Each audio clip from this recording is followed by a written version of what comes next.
Now it's Sfarage taking the shot, scores! What a move! What a goal! How about that? It handles its way to the net, scores! Oh my goodness! Hey there folks, this is NOJHL Game Day brought to you by BrokerLink. I am Alex Bastyovanszky.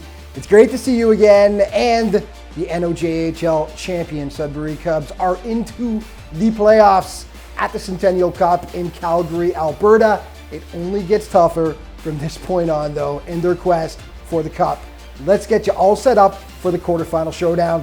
Game Day brought to you, of course, by our friends at BrokerLink.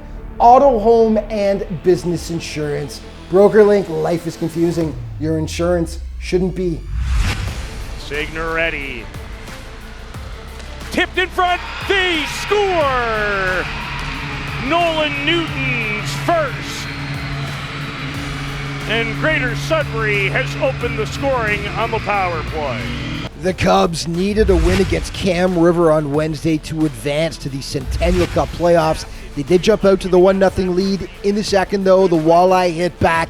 Easton DeBrang pokes it past Carson Chartier to even things up at 1 apiece. But soon after, on the power play, it was Lincoln Moore coming through for the Cubs once again. His power play in fine working order here in the second. Asinaway, Moore, he scores! Lincoln Moore's fifth of the Centennial Cup, and he scored in every single game.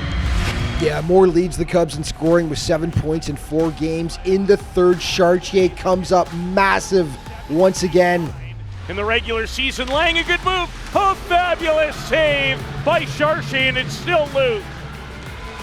He robbed Sargent from close range. What a stop. And Cam River kept coming. They ring it off the post midway through the frame. Lucas Signoretti snake pitting in the tournament. So close to notching his first goal there. Just loses it at the last second, leading to some heart palpitations over the last few moments. But the Cubs hold on, and the NOJHL representatives advance to the playoffs at the Centennial Cup for the first time since the Sioux Thunderbirds did that back in 2012. 2-1, the final score.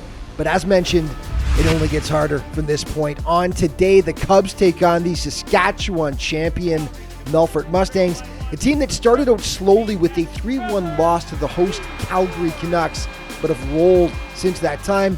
They took down the Edmundston Blizzard 5-3 last Saturday, defeated a very strong Rockland National squad 5-2 on Tuesday, and then got pushed to the limits by the Valleyfield Braves of Quebec, but managed to stave them off with a 5-4 overtime win. Dave Dawson has been calling Mustangs games at the tournament for HNLive.ca, and he shared his thoughts on what the Cubs can expect. Yeah, so the Melfort Mustangs are a defensive powerhouse. Their penalty kill's elite. They defend well. They have great goaltending. CJHL Coach of the Year Trevor Blevins behind the bench, 12 years as the head coach, and they're going to work you. It's your typical Saskatchewan. Think of all the descriptors you can. They're a hard-working meat and potatoes group. So the Melfort Mustangs, they don't have that superstar high-end goal scorer that's going to put up 50. I said that on one of the broadcasts, but they're going to frustrate you defensively. They're going to, they haven't allowed a power play goal yet against in the tournament.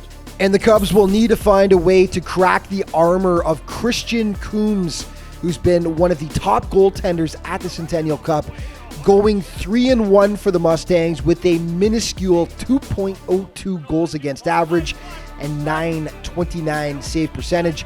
As Dave mentioned, the Mustangs haven't thus far had a player that stood out offensively, and he feels the Cubs have an advantage with their speed and transition game. So for the Greater Sudbury Cubs, they were an intriguing team coming in, and I've loved the tournament. Out of Moore, Signoretti has been good, but he's a guy for them that I really feel like they're missing his offensive firepower. Almost 50 goals throughout the regular season, 17 in the playoffs. They need a big game out of Lucas Signoretti. Well, if they can play Greater Sudbury Cubs hockey, speed and transition. The Melfort Mustangs make very few mistakes other than the final game against Valleyfield. 3 of their 4 goals they allowed were on turnovers. So I think if the Cubs can use their pace in transition and push the pace against Melfort, that's an area that I think they can have success. So it's the Cubs versus the Mustangs for the right to advance to the semifinal game on Saturday. The puck drops today at 6 p.m. Eastern Time. And if you want to watch Cubs games at the Centennial, each tournament game is available on a pay-per-view basis on hnlive.ca. Just head to their website, click on the game you want to watch, and you can sit back and watch every game from the Centennial Cup in Calgary. And that is going to wrap things up for today. But just a reminder, all throughout the Centennial Cup, to stay up to date with everything that's going on with the Sudbury Cubs in the tournament, be sure to check out the league's official social media outlets. Thanks for watching. We'll see you next time.